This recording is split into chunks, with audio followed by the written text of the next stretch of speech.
Hola, mi nombre es Andrés Mariño, pertenezco a la sección 1 de Informática y vamos a estar hablándole en este momento qué son técnicas de prueba. Para poder realizar justificaciones de que se obtuvo una deducción correcta en los resultados, se debe aplicar un razonamiento o pensamiento natural basado en la lógica, en los elementos principales y en algunas técnicas llamadas métodos de demostración. Lo que se muestran son afirmaciones en una cierta hipótesis que tiene principio. Los métodos de demostración son el resultado de un razonamiento finito en donde cada paso es justificado por los pasos anteriores, las reglas de inferencia y los teoremas ya demostrados. Cabe destacar que de alguna forma los teoremas son proposiciones, las cuales se componen por una hipótesis y una tesis y están unidos por una implicación. Una hipótesis puede tener una o varias proposiciones y una tesis otra proposición. El objetivo de la técnica de prueba es demostrar si las proposiciones son verdaderas, es decir, tautológicas. Y para ello hay diferentes métodos, el cual vamos a ver a lo largo de la exposición.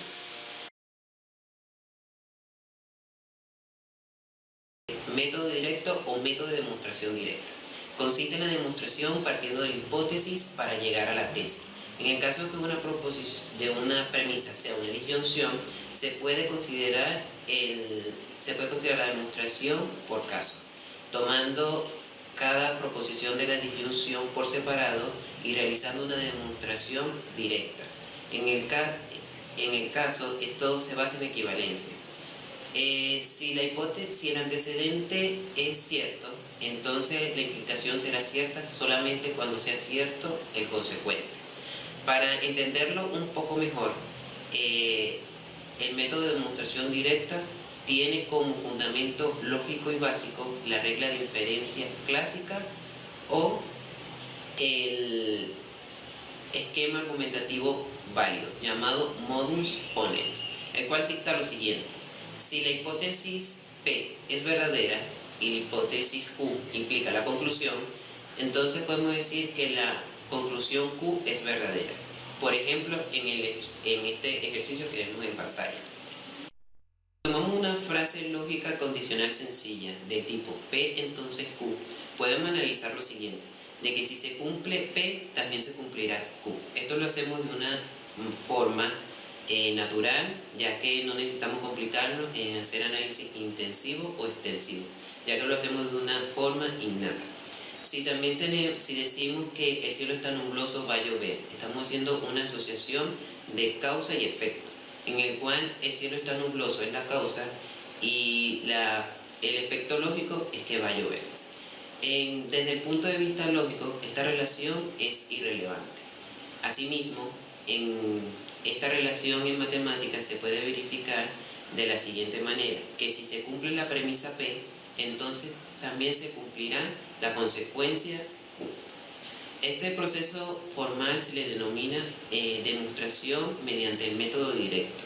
Es innecesario decir que si no se cumple o verifica P, tampoco se cumplirá su consecuencia.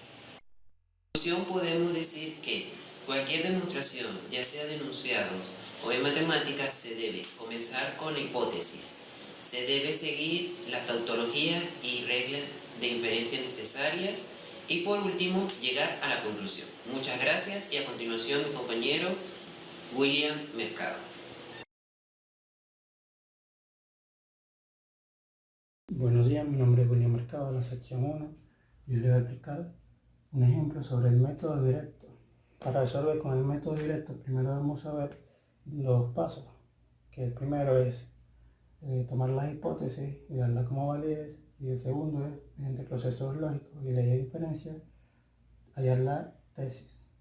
Bueno, aquí observamos que tenemos que buscar nuestro teorema, nuestra tautología. Ahora aquí vemos que tenemos una doble equivalencia, eso significa que vamos a tener dobles implicaciones. Entonces vamos a empezar resolviendo esta implicación. Si recordamos, el primer paso es hallar la hipótesis. Entonces, aquí la hipótesis es la que va antes del entonces, es la P. Tomamos la P y la ponemos acá abajo como nuestra hipótesis.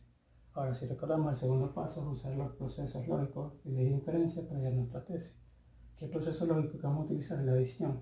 ¿Cómo utilizaremos? Bueno, como P es verdadera, mediante la O podemos tomar cualquier otra proposición de estas de acá.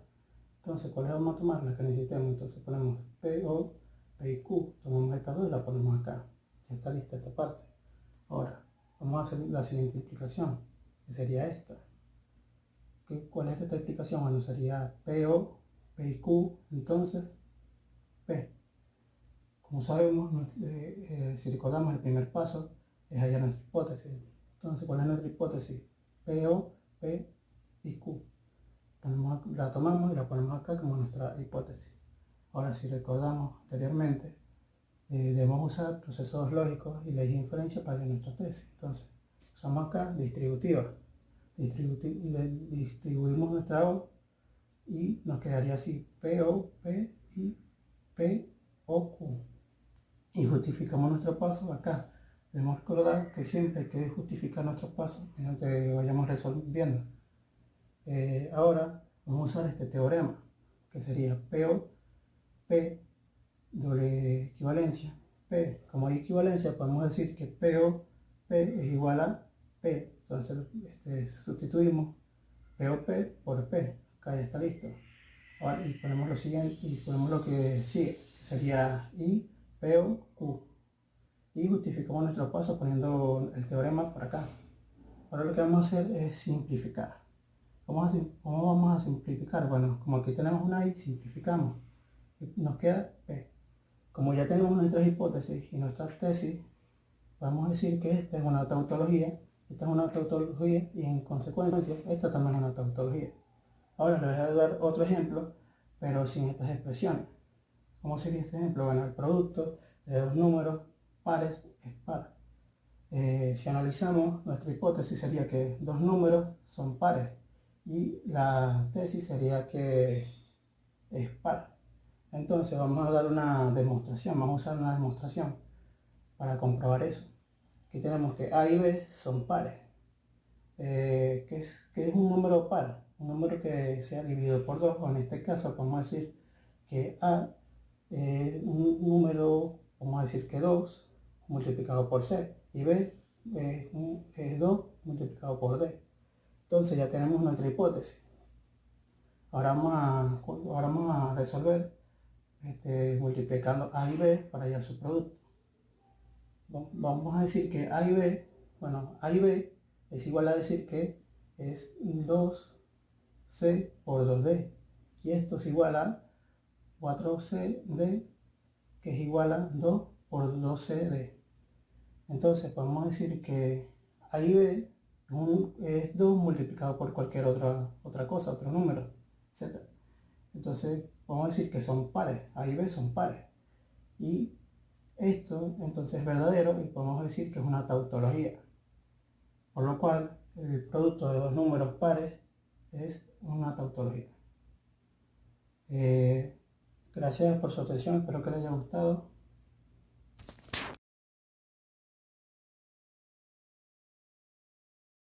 Mi nombre es Jesús Salazar, estudio sección 1 de Ingeniería Informática y en estos momentos quisiera hablar un poco del método abreviado, el cual pues aquí se basa en simplificar el uso de la tabla de valores determinando la validez de las inferencias.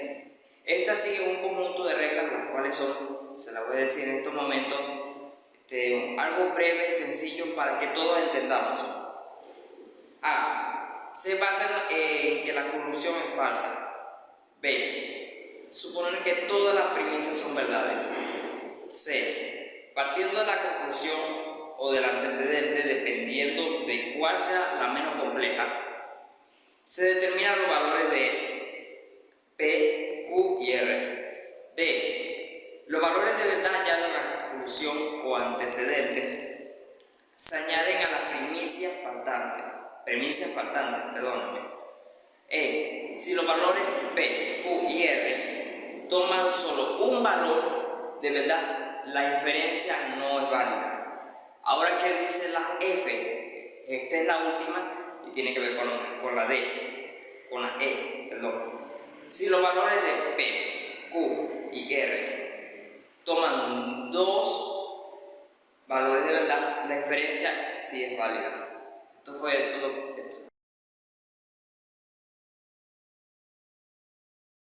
Hola, muy buenas a todos. Mi nombre es Esteban Carrillo, estudiante de Ingeniería Informática de la sección 1, y el día de hoy les voy a explicar sobre ejemplos del método abreviado. Vamos allá. Ok, como podemos apreciar, el ejercicio dice hallar la validez de la inferencia por el método abreviado. Recordemos que el método abreviado simplifica bastante el uso de la tabla de valores, ya que, por ejemplo, si tenemos 4 variables, tenemos que poner 16 filas en la tabla de valores. Esas son demasiadas filas. Por eso este método es demasiado útil, ya que simplifica el uso de esta y podemos determinar también a su vez si una proposición es tautológica o no. Ok, continuemos. Tenemos que P, entonces Q, y P y R. Ahora tenemos que demostrar que P, entonces no R. Ok, primero tenemos que identificar que estas proposiciones que están aquí son las premisas. Juntas forman el antecedente. Y esta premisa que está aquí es la conclusión o el consecuente. Esto se puede entender mejor de esta forma, con el ejercicio ya escrito de forma horizontal, en donde el operador principal va a ser la condicional. Ok, la condicional, para que la única forma de que la condicional sea falsa, tenemos que hacer que la conclusión sea falsa y que el antecedente sea verdadero. Esto es para demostrar el valor de verdad de toda la proposición, si es válida o no. Ok, entonces, como este caso es el operador principal es una condicional, como mencioné anteriormente, la conclusión tiene que ser falsa y el antecedente tiene que ser verdadero. Ok, con que ya tengamos identificados los valores de verdad que deben tener cada una de las premisas y la conclusión, ahora tenemos que identificar los valores de verdad de cada variable. Como nosotros identificamos como la conclusión es falsa, tenemos que hacer que los variables que estén en la conclusión den como resultado que es falso. Tenemos que P entonces no R, vemos que tiene que ser falso. Pero entonces, ¿cómo hacemos que P entonces no R sea falso? Recordemos que las condicionales, como mencioné anteriormente, la única forma para que la condicional sea falsa es que el antecedente sea verdadero y que el consecuente sea falso. Entonces, dilucidamos que el valor de P es verdadero. Entonces, eso quiere decir que el valor de R es verdadero. ¿Por qué? Aquí la R está siendo negada por el operador lógico de negación. Eso quiere decir que la R es verdad, porque en esta proposición, si dice que es falsa, al operador lógico negación negar la variable verdadera, está diciendo que es falsa. Entonces, verdadero y falso da falso. Entonces, está bien la conclusión. Entonces, ahora ya determinados los valores de las variables de la conclusión, ahora pasemos a los valores de las variables de las premisas. Como dilucidamos anteriormente, el valor de P es verdadero. Entonces, en esta premisa P, entonces Q, P tendría el valor de verdadero. Entonces, tenemos que P, entonces Q. Veamos algo. Q no aparece en ningún lado de la proposición. No le pudimos haber dado un valor desde la conclusión. Ya que cabe destacar que yo empecé desde la conclusión, ya que era la parte menos compleja de toda la proposición, en el cual yo le podía sacar valores de verdad a sus variables. Ya que si yo empezaba desde el antecedente, me podía complicar bastante. Es mejor buscarlo de la forma más simple. Entonces, como no hay un valor de Q, y como necesitamos que esto sea verdadero, que el resultado de esto sea verdadero, el valor de Q será verdadero. Esto va a dar como resultado que P, entonces Q, es verdadero. Ok, ya teniendo esta premisa lista, tenemos que la siguiente premisa es P y R. Ok, como dilucidamos anteriormente, el valor de P es verdadero y el valor de R también es verdadero. Y como están en una disyunción, entonces la disyunción es verdadera cuando las dos son verdaderas. Entonces esto es verdadero. Y con esto listo, verdadero y verdadero, que da igual a verdadero. Esto confirma nuestra hipótesis. ¿Por qué? Esto es la hipótesis, ¿no? Ok, ¿por qué digo que confirma la hipótesis? Ya que los valores de las variables tienen nada más un valor de verdad, esto quiere decir que la inferencia, esta proposición, es no válida. ¿Por qué? Porque verdadero, entonces falso, quiere decir que es falso. Ok. Entonces, al ser no válida esta proposición, y como cada una de sus variables tiene nada más un solo valor de verdad, quiere decir, podemos deducir que no es tautológica. Con esto podemos ya concluir con el ejercicio de método abreviado. Gracias por escuchar.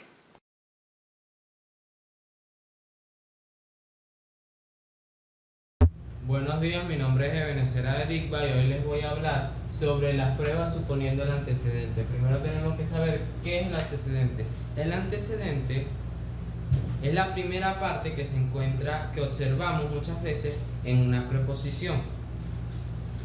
En ella tiene una condición, que la primera cláusula sea un sí y ese sí proceda de un entonces. Como por ejemplo, si llueve,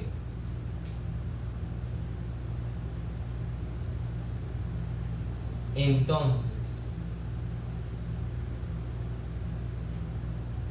Ok. Aquí tenemos nuestro sí, que vamos a ponerle Q, y aquí nuestro entonces. Entonces, de forma práctica nos quedaría algo así. Q, entonces. Ok. También sabemos que hay la negación del antecedente, también llamado error inverso o contrarrecíproco. Esto quiere decir que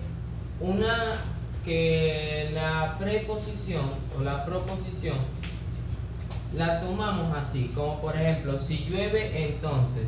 Si llueve, vamos a decir que si llueve, entonces hay humedad. Si llueve,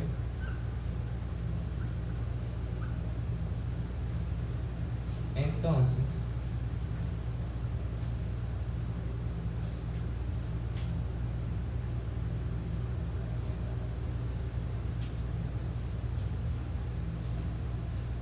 hay humedad. Cuando hay la negación del antecedente, quiere decir que entonces, si llueve, aquí todo está afirmado. Esto de forma práctica se viera de esta forma. Q, que le pusimos a nuestro llueve. Entonces, H, vamos a poner humedad H, hay humedad H. Cuando se niega, sería de esta forma. Si no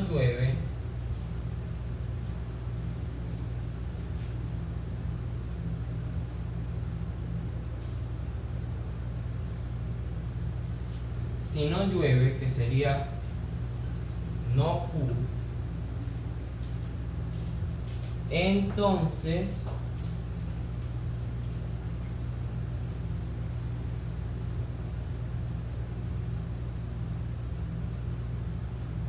no hay humedad.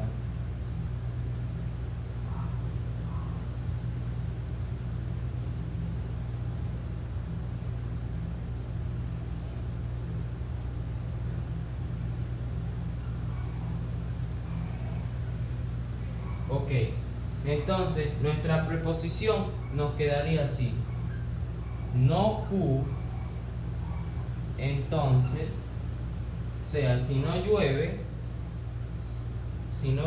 entonces tampoco hay humedad. Entonces no H. No. Ok, entonces esto nos quedaría en nuestra preposición. Nos quedaría de esta manera. ¿Por qué se le dice error inverso?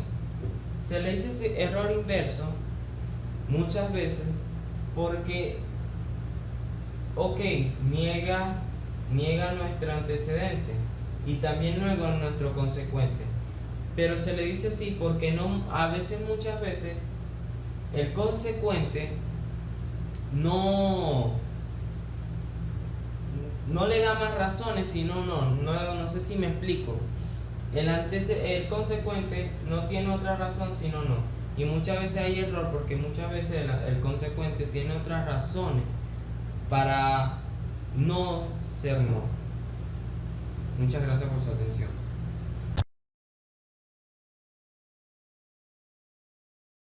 Hola a todos, mi nombre es Jesús Silva, soy estudiante de la sección número 1 de Ingeniería Informática y les voy a estar explicando un ejercicio, un ejemplo de lo que sería el método de demostración suponiendo el antecedente. Pero antes de esto, pasaremos a lo que es el contrarrecíproco y dónde lo usaremos. Como vemos por aquí, el contrarrecíproco tiene una tabla la cual nos indica que obteniendo una proposición y cambiándola de lugar, obtenemos su recíproco. ¿Qué es el recíproco? Cuando conmutamos la proposición. Conmutar no es más que cambiar de sitio la proposición, como vemos aquí. Ahora, bajando en esta escala, nos damos cuenta que el contrario de una proposición es la misma proposición, pero negada. Es decir, P, entonces Q pasaría a ser no P, entonces no Q. Este es el método negar y este sería el método recíproco. ¿Qué pasa cuando nosotros hacemos los dos métodos? Nos quedaría el contrarrecíproco, que es el otro lado de la esquina, por eso el contra. Bien, al hacer esta acción pasaríamos al contra de P, entonces Q, que sería no P, entonces no Q. Y al buscar el recíproco de esta proposición, lo que obtendríamos sería no Q, entonces no P. Bien, una vez entendido esto, hay que entender que esto no sirve porque el contrarrecíproco de una proposición es equivalente. Es decir, si vemos aquí, P, entonces Q es equivalente de no Q, entonces no P. ¿Qué quiere decir que sean equivalentes? Que al hallar una, se hallará la otra porque son lo mismo. Así como Q, entonces P, es equivalente con no P, entonces no Q. ¿Qué pasa? No hay que confundir porque P, entonces Q, no es equivalente con Q, entonces P, ni esta con esta. Bien, pasaremos a ver lo que es un esquema que nos daría, por así decirlo, como los pasos de cómo resolver un ejercicio. En el esquema nos dice que primero tenemos la proposición. Vemos que la proposición es P, entonces Q. Buscamos el contrarrecíproco, que como ya vimos es no Q, entonces no P. Luego pasamos a lo que es la demostración, suponiendo el antecedente, porque por eso se llama así el método. Bien, no Q sería verdadero porque es lo que estamos suponiendo. Luego de hallar o simplificar esta proposición usando leyes, tablas de verdad, proposiciones y otras cosas, hasta operaciones matemáticas, nos daría como consecuente que no P es verdadero. Y una vez hallado esto, tendríamos resuelto el ejercicio, ya que de esto se trata, de que coincidir que los dos sean verdaderos. En el ejemplo que tenemos para hoy, vemos que si 3x menos 1 es par, entonces x es impar. lo primero que hallaremos es quién es P, quién es Q y cuál es la simbología que tenemos. En este caso, aquí lo tenemos marcado, P sería 3x menos 1, ya que es par. Entonces sabemos qué simbología es. X es impar, sería Q. Vamos a lo que sería la demostración y siguiendo lo que nos dice el esquema, conseguimos el contrarrecíproco que nos dice menos Q, entonces menos P sería lo que tendríamos como nueva proposición. ¿A qué me refiero? Ponemos, si X es par, entonces 3X menos 1 es impar. ¿Cómo obtuvimos esto? Bien, al negar P, tenemos que, si 3X menos 1 es par, pasaría a ser impar, porque solo hay dos modos, par e impar.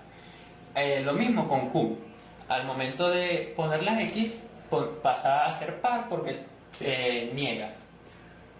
En la suposición, suponemos que X es par si existe un número entero de la formulación K. En este caso, como estas son leyes ya explicadas anteriormente, ya sabemos que el número par sería 2. Bien, pasamos ahora sí a lo que sería el ejercicio como tal. 3x menos 1 pasaría así a reemplazar la x por esta que tenemos aquí, que nos dijo que era 2k. Por tanto, ponemos el 3 y multiplicamos por 2k, lo cual vamos a poner entre paréntesis y rodamos el menos 1. Esto nos daría una igualdad de esta operación, que es simple. 2 por 3, 6. Ponemos la simbología k y rodamos el menos 1 nuevamente. Ahora, para obtener un número que sea impar, que es lo que estamos buscando, hay que tener una estructura. Y para esa estructura tenemos que agregar estos dos números, lo cual nos daría una buena base para tener un número impar. ¿Por qué agregar un menos 1 si ya tenemos 1? Porque necesitamos que este menos 1 pase a ser más 1 y así llevarlo. ¿Por qué? Porque la estructura de un número impar es 2 por algo y un entero, es decir, 2 por algo y un más. Bien, seguimos. 6k menos 1, este menos 1 se va con este menos 1 y quedaría 6k más 1. Bien, aquí lo que hacemos es hallar el factor común. ¿Cómo hacemos eso? De la siguiente manera. El factor común ya sabemos que es 2. 2 por 3, ¿por qué? Porque pasamos el 6k a ser su antecesor. Entonces nos quedaría 2 por 3k menos 1 más 1, que este más 1 es el que viene rodando desde aquí. Dándonos cuenta de que es 3k menos 1, es un número par, porque da negativo. Y esto se puede simplificar como k primitiva es igual a 3k menos 1, que es esto que tenemos aquí. Ahora, ya que se llama k primitiva, si pasamos a lo que sería lo siguiente, que sería otra vez, ponemos 2 por k primitiva más 1. ¿Qué nos dice esto? Que el resultado de 3x menos 1 da como resultado 2 por k primitiva más 1, que k primitiva es equivalente o entero. Y esto nos da que 3x menos 1 es impar. ¿Qué demostramos aquí? Que esta proposición dice que 3x menos 1 es impar. Y al ser eso verdad, automáticamente la primera es verdad. Y como esto es un contrarrecíproco, al volverlo a pasar a su origen, tenemos que si 3x menos 1 es par, entonces x es impar. Y así demostramos este ejercicio. Gracias por su atención.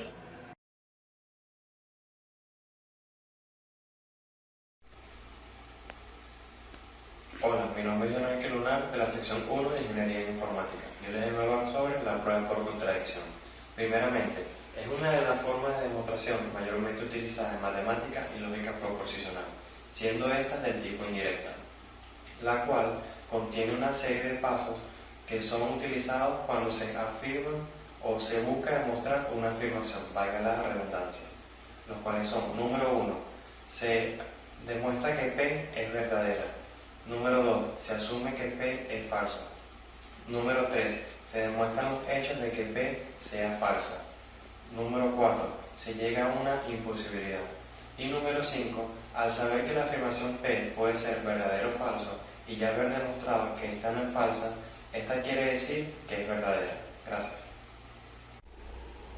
Ahora realizaremos este ejemplo mediante una proposición, la cual nos pide demostrar que la raíz de 2 es un número irracional.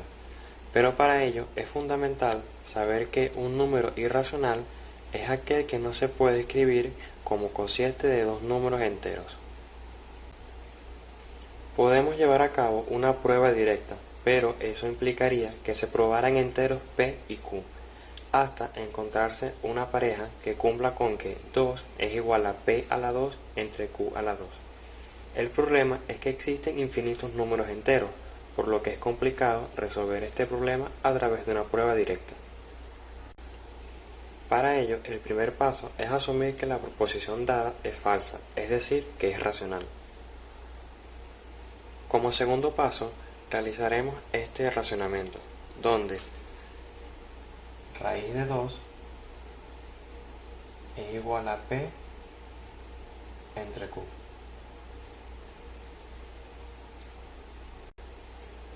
Ahora buscamos el impar. En este caso, asumiremos que q es el impar.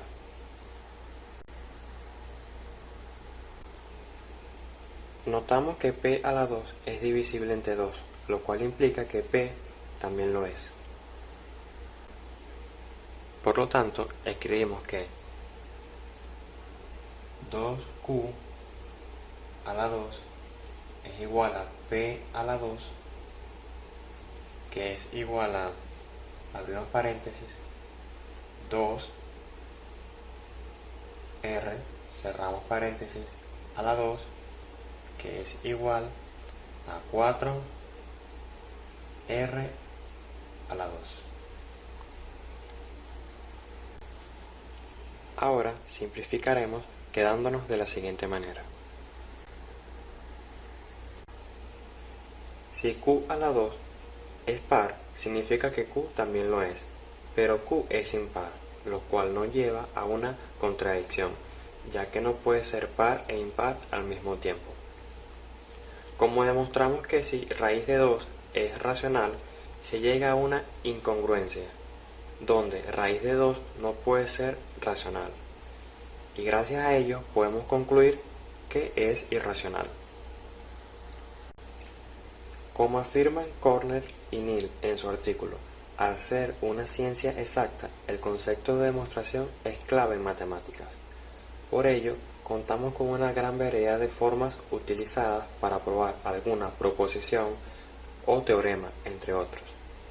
Pero en su mayoría, las pruebas utilizadas en matemáticas son de dos tipos, directas e indirectas.